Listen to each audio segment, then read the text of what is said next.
YouTube, and welcome to another episode of The House in Fata Morgana. And last time,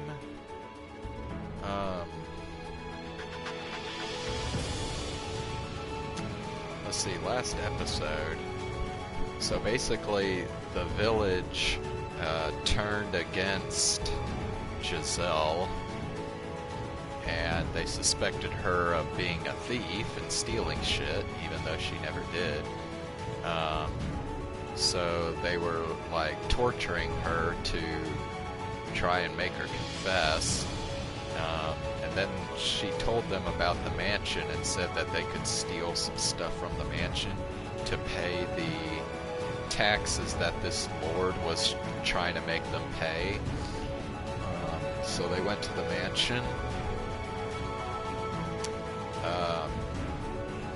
Michel came out, and they all thought he was like a demon, and then ultimately the villagers just said, hey, just take Giselle off of us and we'll run away.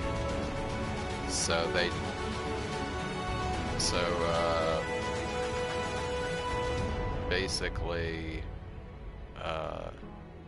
Giselle is back with Michel again now, but Giselle has basically just given up, and she's just telling Michel to kill her because she doesn't want to live anymore.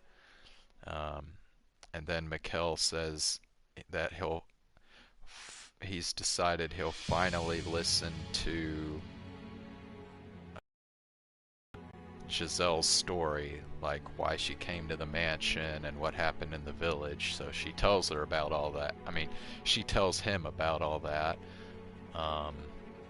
And it seems like he believes her. He thinks she's telling the truth, so I think he's starting to change his mind about her now. Like, she doesn't get on his nerves as much anymore. So that's where we left off. Let's continue. Here.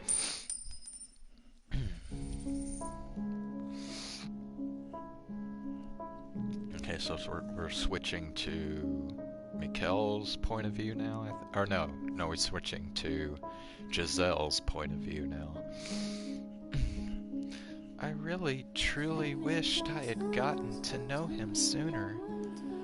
Yes, I had fled from the mansion in fear of him, but maybe if I'd had just a little more courage, enough to tell him the truth, maybe he would have listened. I had let my initial impression of him solidify too quickly. I had convinced myself he was insensitive and perpetually expressionless, save for the Arctic stare. But the man standing before me did experience sadness, pain, distress. Or, at the very least, he appeared to from where I was standing. Michel was just like me, an ordinary person. That said, there was still plenty I didn't know. I was still lacking explanations for much of his behavior. By the way, this will be kind of a shorter episode. I'm gonna have to go here in about 40 minutes or so.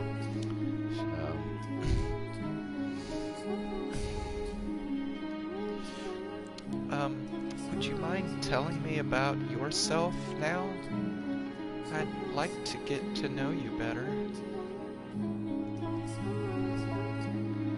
What are you doing here in this mansion, all alone? Why do you call yourself cursed? I told you everything. It's only fair you do the same.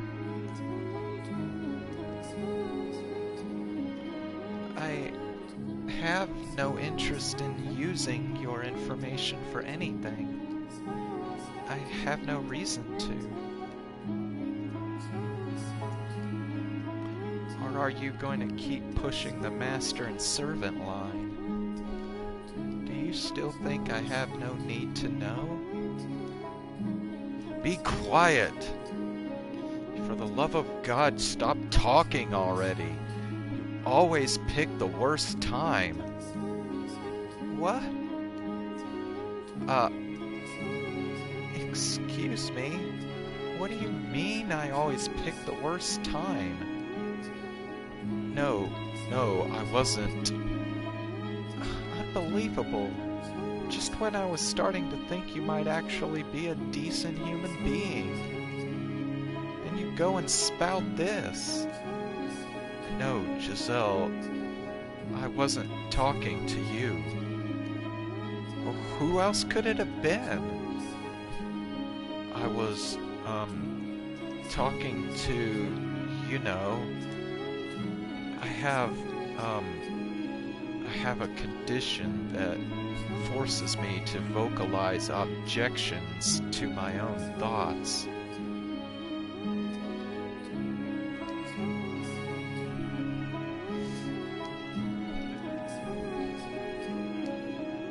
You know, that's about as convincing as my allergic to people excuse. Sorry.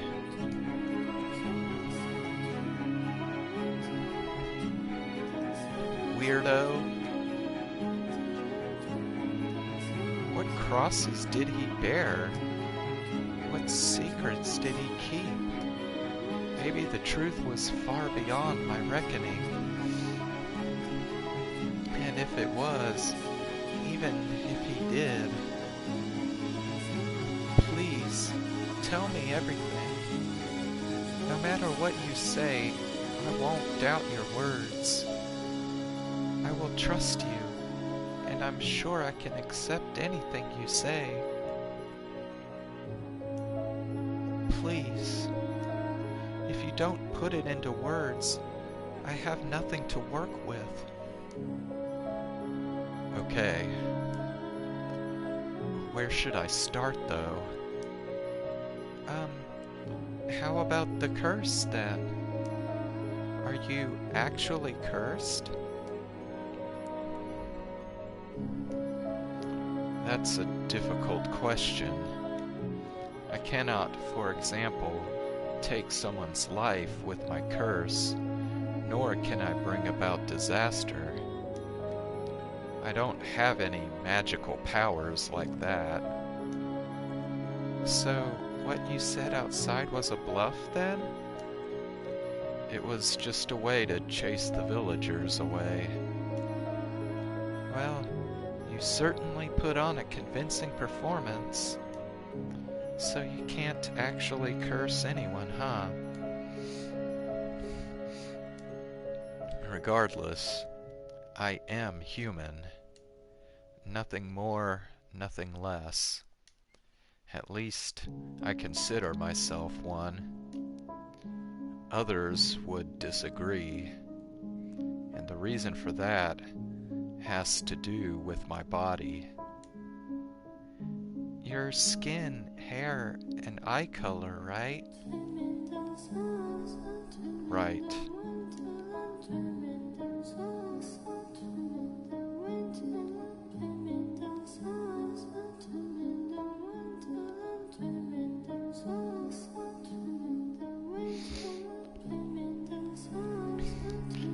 Seeing Michel under the sun, he certainly wasn't what most people would consider normal. Awe-inspiring, in fact. Giving birth to me, it broke my mother. No, I drove her mad. Not only do I appear inhuman, I'm oversensitive to sunlight. While a little light through the window isn't much of a problem, I can't be outside, directly under the sun, for more than a couple hours. When she realized I couldn't go out into the sun. My mother started thinking I was possessed by a demon, so she banished me to this mansion until my curse was broken. That was 10 years ago. Just because you look different from them? The family's reputation was at stake, too. If other noble houses realized they were giving refuge to an unholy creature, it would destroy the Bollingers. You saw how the villagers reacted. They called me a demon when they saw me. I suspect the rumors about the mansion played a part in that. If nobody thought the house was cursed, they wouldn't have. I'm sure you were afraid as well. You saw me and thought I was not of this world, that I looked like a demon. I thought you looked like an angel. A what? I, at least, thought you looked more like an angel than a demon. It never once crossed my mind that you might be evil.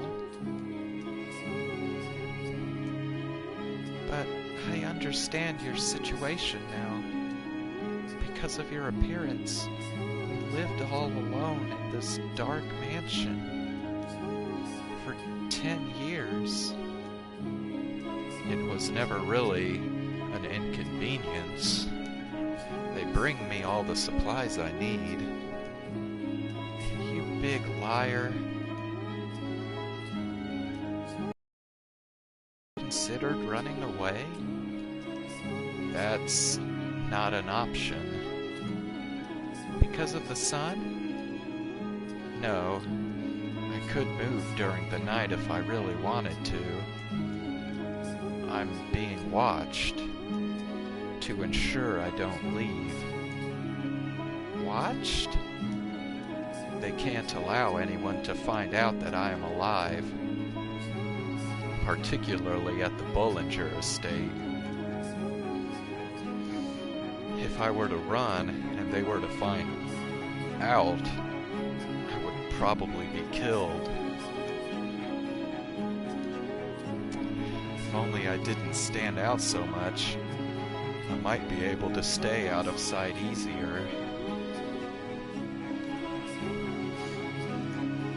But also, I had been holding on to a little hope, I think. Hope that I might be able to return someday.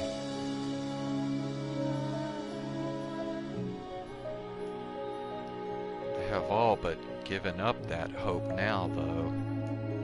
Not that I ever had enough willpower to really fight for it.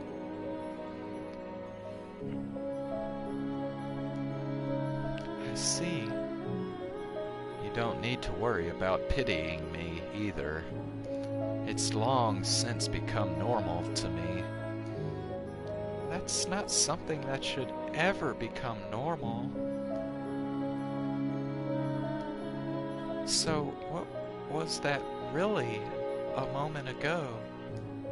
You don't actually have a condition that makes you argue with yourself, do you? Please tell me. You don't have to believe me. In fact, I doubt you will. You're free to think I'm completely mad. Don't worry. I want to know. I can hear the witch's voice. The witch's voice? It started when I first arrived at the mansion. No one else can hear it either. Like I said, it sounds crazy. Not at all. I said I would trust you, so I believe you.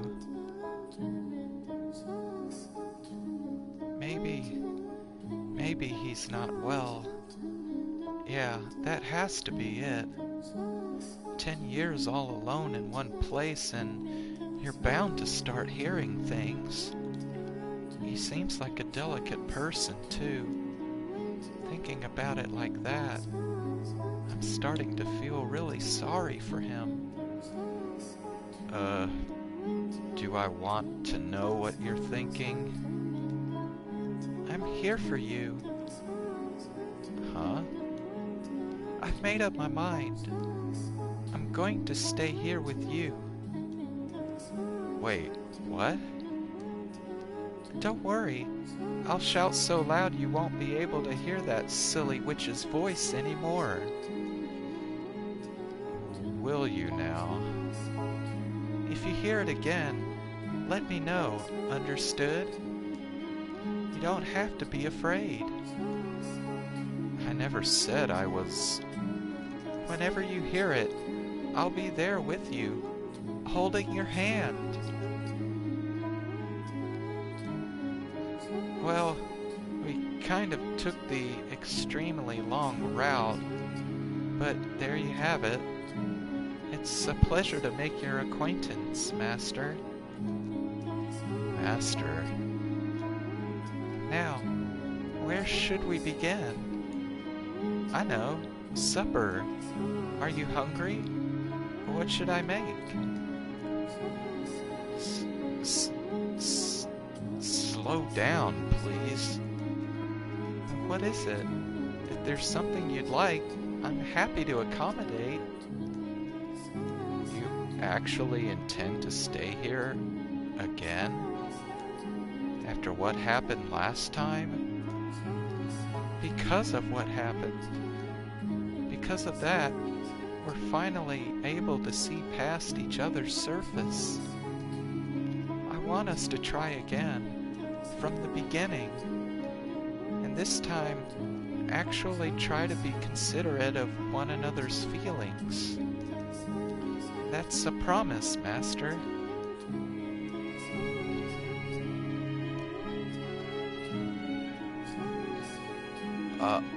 All right. I can stay here, right? I don't mind. I'm glad to hear it. Say. Yes, Master? If you ever want something from me, could I please ask you to put it into words? I don't have much faith in my ability to pick up on things. Got it. Then here's something to start with. What do you say we open some of these windows? Open the windows? Yeah. We don't have to if you think it'll cause you problems, but it would be nice to get a little light in here. I'd like to put an end to this house being a dark, closed-off cave.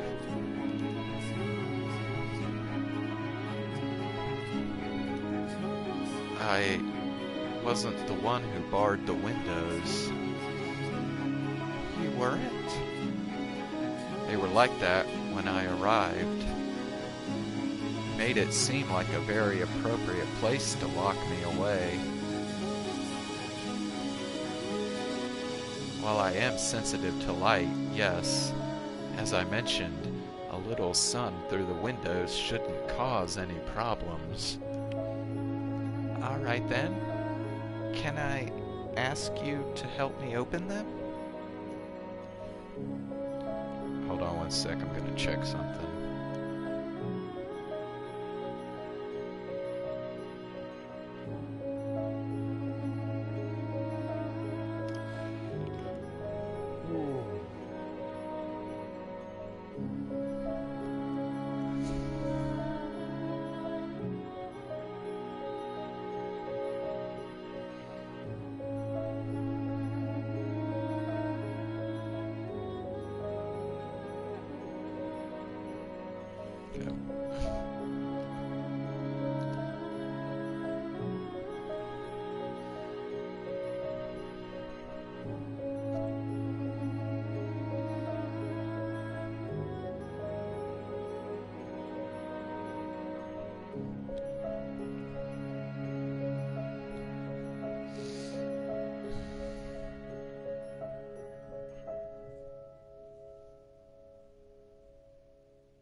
Let's both lighten this place up.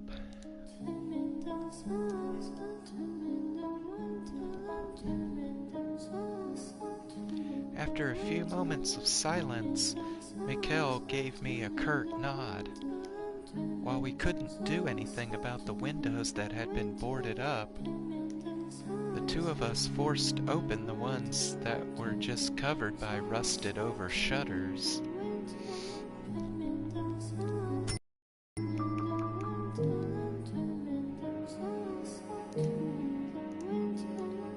When we got the first one open, a beautiful stream of light, like nothing I had ever seen before,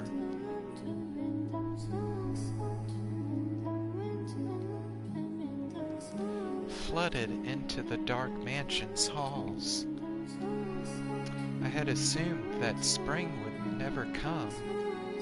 All we had to do was talk to each other, listen to each other, and everything else would fall into place.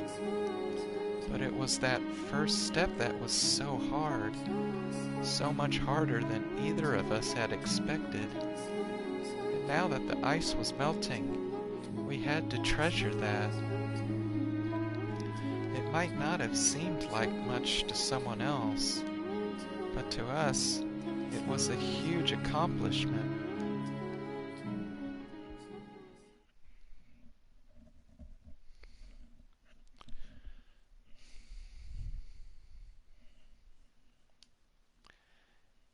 This time, it'll all work out. It has to. I had all the confidence in the world when we were together, but now that I'm alone, in the dark, in the absolute silence of the night, I'm starting to get anxious again, starting to feel like something bad is going to happen, like I'm going to mess something up again. We took a big step today, and I know I have to keep it together, to keep thinking positive. The goods you're after, Giselle, are not cheap. Understand? Thus saith the Lord of hosts, the woman hath committed 3 sins. She has lied, she has stolen, and she has betrayed her fellow man.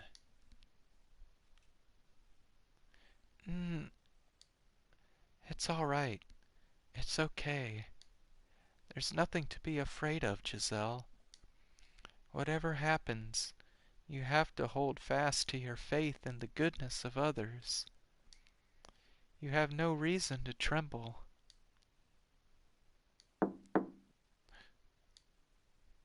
Ah, yes?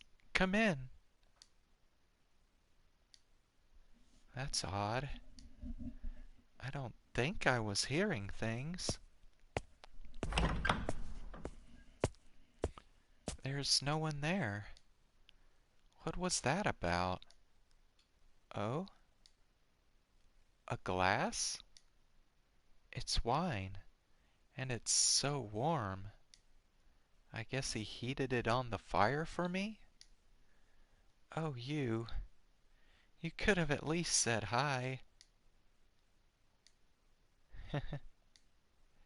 I have a feeling this is going to work out.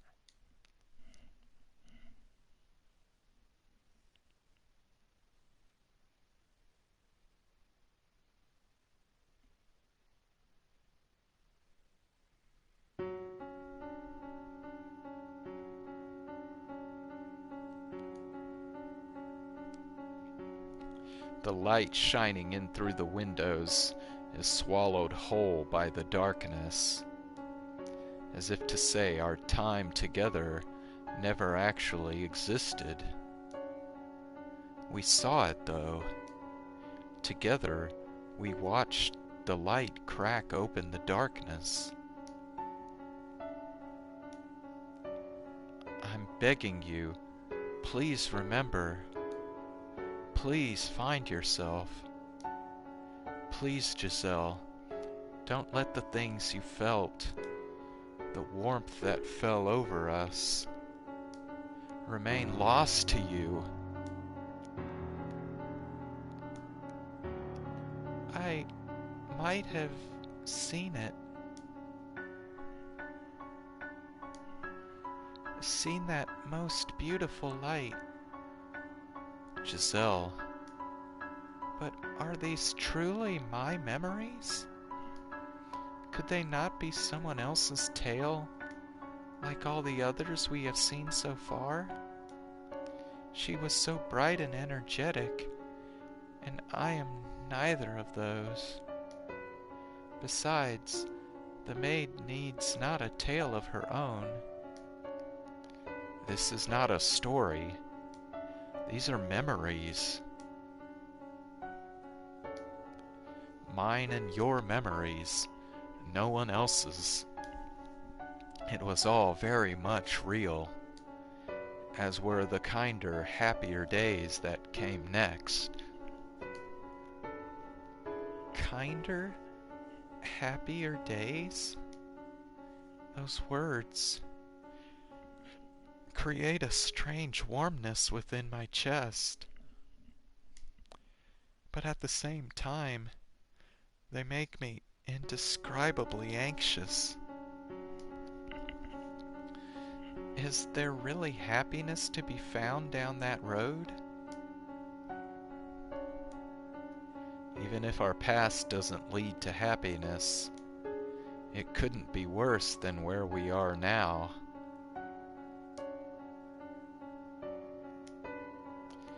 Come, Giselle, to the spring that made us more than just strangers.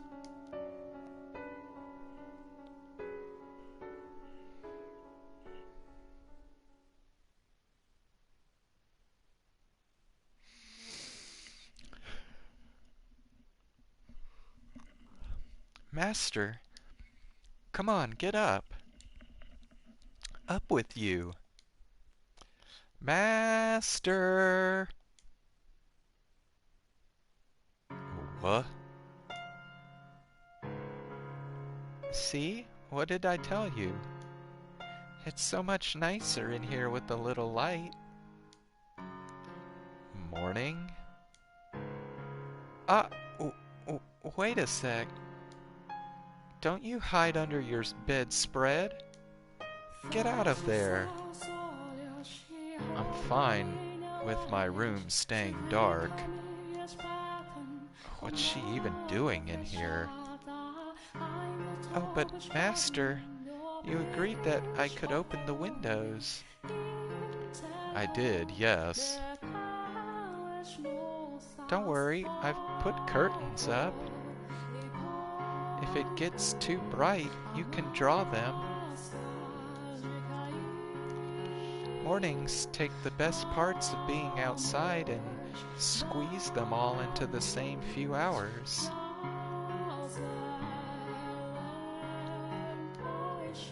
You don't have to go outside in the sunlight for it either. Just listen to all the wonderful sounds. The joyous songs of the birds, the swaying of the trees, the rustling of leaves.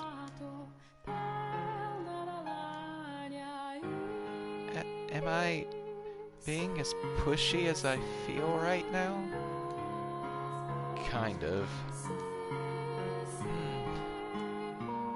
But you wouldn't be you if you weren't, so for now, I won't get on you about it. Also, now that I know your real intentions, no, never mind. I completely misjudged you. You're the exact opposite of what I thought you were. What did you think of me? Well, let's see. I thought you were cold and cruel, heartless and incomprehensible. But I'm beginning to get a better idea. You try to put on airs, but You're really rather childish. You have a short temper, but can be surprisingly playful. What else? You have a pretty difficult personality, too. There's not a single good trait on that list. Now, hear me out here. That's not everything. You gave me a talk, and you listened intently. You can be kind of nice, too.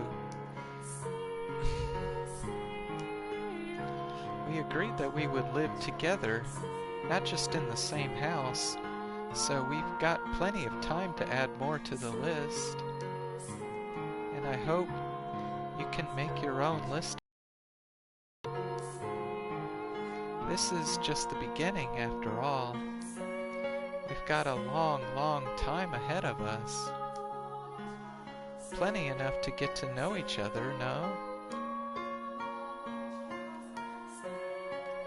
Well, let's not waste any time then. What do you say we do something today that we haven't been able to before? Where should we begin? Oh, I know. We can get this place cleaned up. You want to clean? Now that there's some actual light in here, we can see all sorts of things we'd probably rather not. Like dust.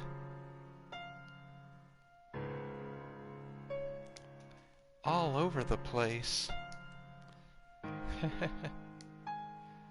My vision was still slightly unfocused, having not completely escaped from Morpheus's embrace.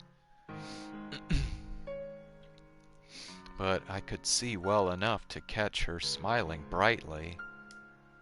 That was the first time I had gotten a good look at her in the light.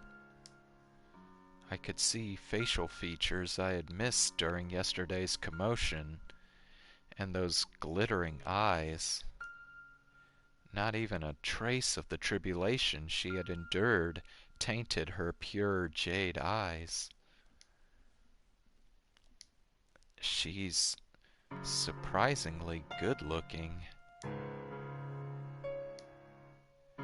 I am clearly not myself right now. Is something the matter, Master? Ha ha ha. I know. You're still half asleep, aren't you? I guess I'm just gonna have to throw my best bucket of water on you. What is a best bucket of water? I'm awake. Is there something on my face, then? Just far too amusing a sight to wake up to. Amusing? Oh, just get out of bed already. What a noisy morning.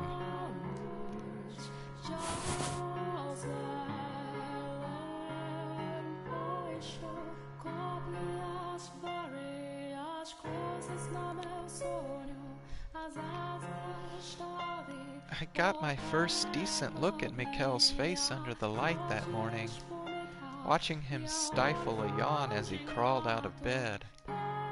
All the little details I hadn't been able to pick up on in the darkness, his expressions, mannerisms, and the way he looked at me. I could see facial features I had missed during yesterday's commotion, and those vivid, all-consuming red eyes. I was probably, no, almost certainly, making a really dumb face at him.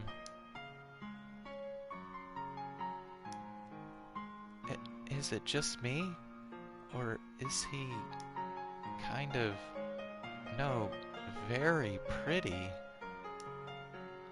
How could I have not noticed until now? Oh geez, wow. I can't look him in the eyes. Yes? What can I do for you? Is there something on my face? What? No. Huh. Huh? Hair monster! Excuse me? No, your hair, it's really long. Yes, that's it. Way too long. Oh, is that any way for a servant to speak to her master? Er, I'm just kidding. I don't have any interest in holding your status against you anymore. oh, I see. It's really hard to tell if he's joking or not. So, about that cleaning, may I wash my face first? What? You're going to help?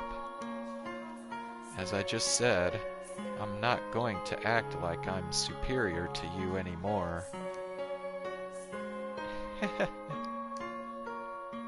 What are you snickering about? I can't help it. I'm happy.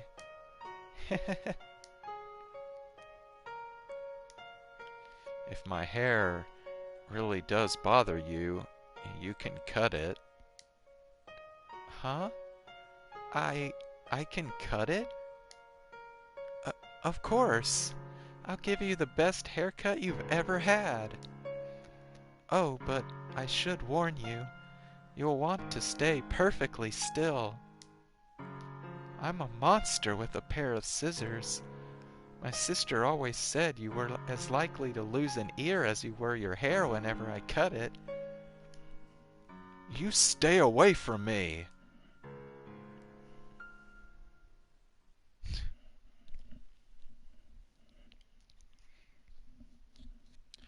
I was shocked at how much more comfortable I felt around her only one day following our opening up to each other.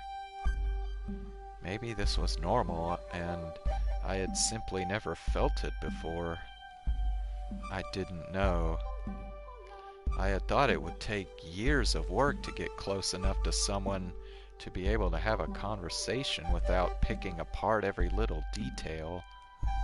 But here I was, a day later, already there. Was that how it usually worked? Did people normally get close and draw apart so freely? I didn't find it unpleasant to have someone else around.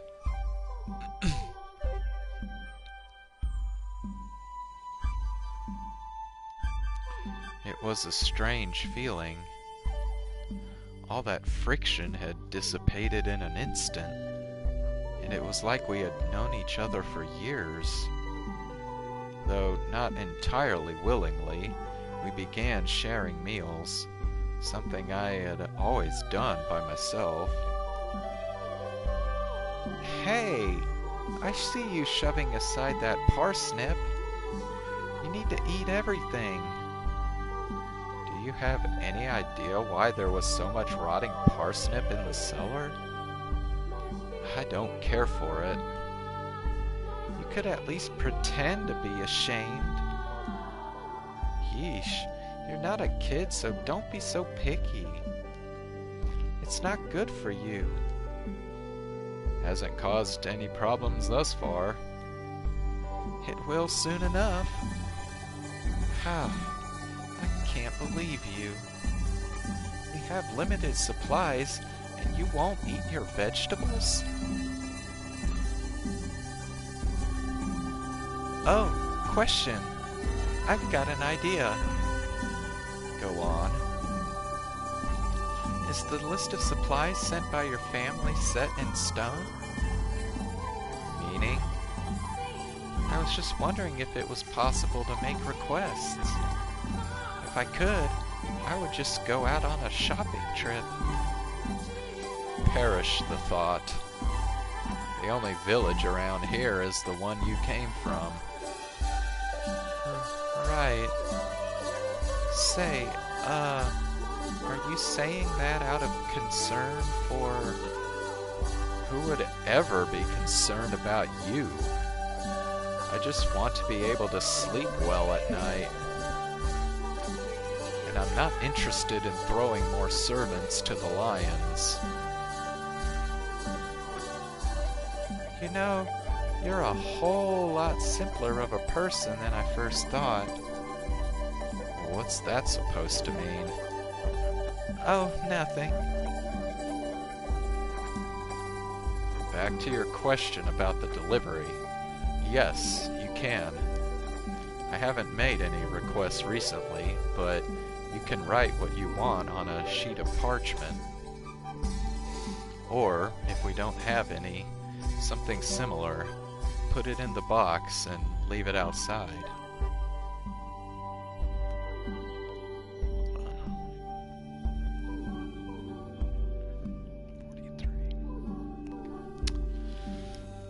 As long as your request is not completely unreasonable, it should arrive with the next package.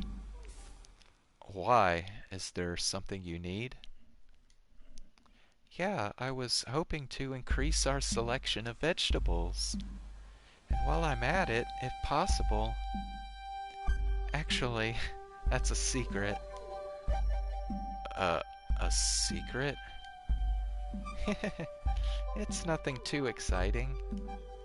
I'll tell you when the time is right.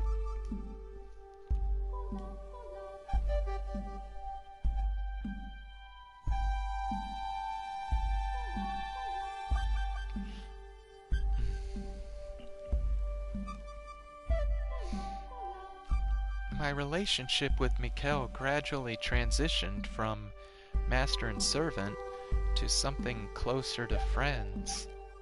He was still my master, but he allowed me almost complete freedom, and he didn't order me around either. He even gave me a hand with my work.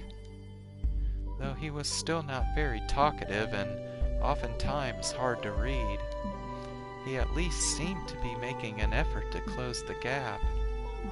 He would, on occasion, tell me about himself, though not in much detail, and any time his family came up, he grimaced uncomfortably. Apparently, his father had wanted him dead. His brothers, though, had worked to create a scenario in which he could live, faking his death and sending him to this remote mansion. I had never encountered Michel's brothers while at his family's estate, but assuming he was right and it was one of them who had given me that letter, they were likely our only allies at that house. I don't know what he's thinking. It's been 10 years, Michel had muttered. To which I had replied, have faith. It was better to believe in something, even if it felt silly and unreasonable, than to lose faith in everything. My being able to find renewed belief in the kindness of people was what had allowed me to start smiling again after all. Because I was able to have that faith, I was able to enjoy life once more. It wasn't an exciting or thrilling life. It was a humble, simple one with just the two of us. But I wouldn't trade that life for anything. Some people might think it dull or dreary, but it was ours.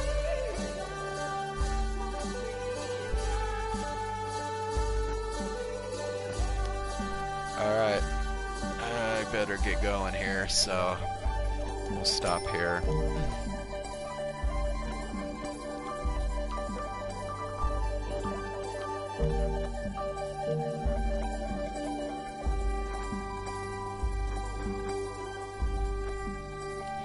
Alright, well, Matthias, thanks for sticking with me here. And